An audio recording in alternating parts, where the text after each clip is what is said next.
So we'll now have two brief comments from the floor. The first is Mr. Samuel George. Mr. George is a member of parliament from the country of Ghana. Mr. George. Thank you very much, and all protocol duly observed.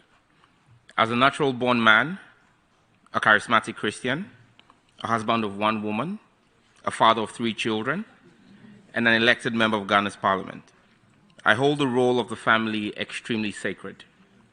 I believe that the right to found a family and determine same is a right that accrues to everyone within the context and spirit of the 1992 Constitution of the Republic of Ghana, the African Charter on Human and People's Rights, the UN Universal Declaration of Human Rights, and several other recognized international treaties like the International Covenant on Civil and Political Rights and the International Covenant on Economic, Social, and Cultural Rights.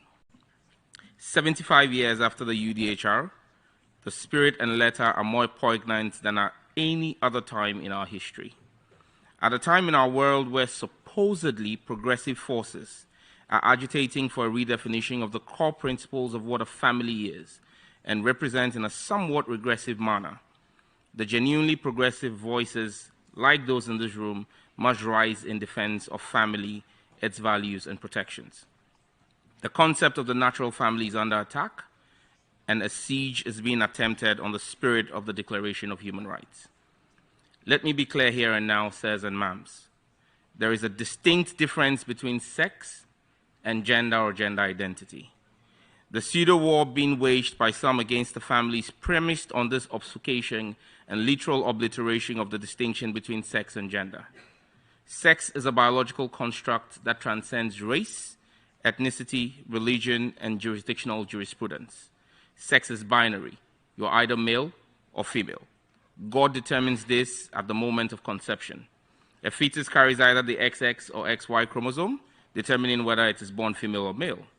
From my beloved Ningo Prampram constituency in Accra, Ghana, to New York, and Rio de Janeiro to Madrid or Delhi to Perth, the interpretation of XY and XX is constant. Gender or gender identity, on the other hand, is a social construct that has evolved on the peculiarities of various societies. From the onset matching the binary nature of sex, we see different recognitions of gender today across the world. There is no universality in the concept of gender or gender identity, and it is highly fluid. And as such, gender or gender identity cannot form the basis for any rights accruing in a covenant, a convention, or international treaty which seeks to be globally acceptable and binding because we have different interpretations. This is the basis for my avowed position that the letter and spirit of the UN Universal Declaration of Human Rights is apt and meets the needs of our global world today. It emphasizes in Article 2 the rights and freedoms in the Declaration, and is clear that there shall be no distinctions made based on sex. Yes, it says sex, not gender or gender identity.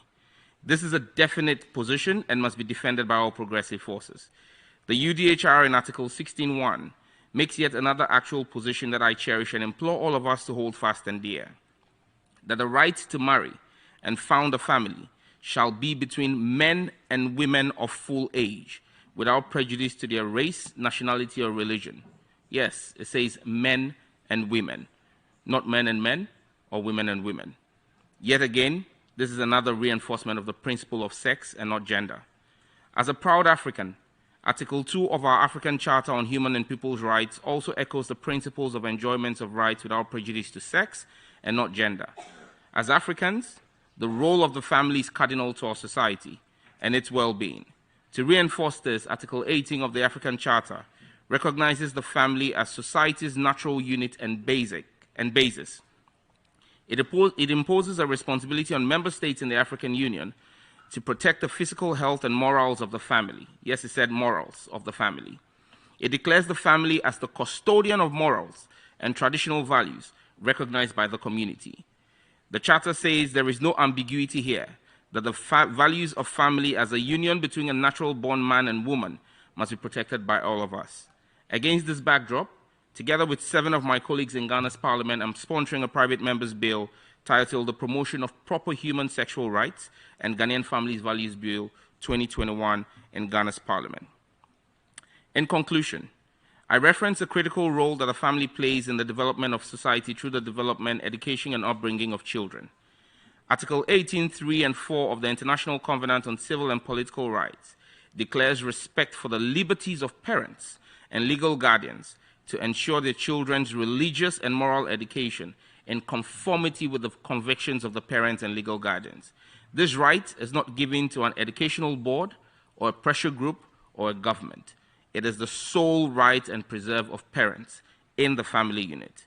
Ladies and gentlemen herein gathered at the UN headquarters in New York, the family must remain respected and recognized as the union between natural-born men and women of full age who have the right and responsibility to determine by their beliefs and in conformity with the generality of their community the details of the religious and moral education of their children in a manner that respects communal norms of public safety, public order, public health, public morality, and the fundamental rights and freedoms of the majority of their community. I thank you. Shalom.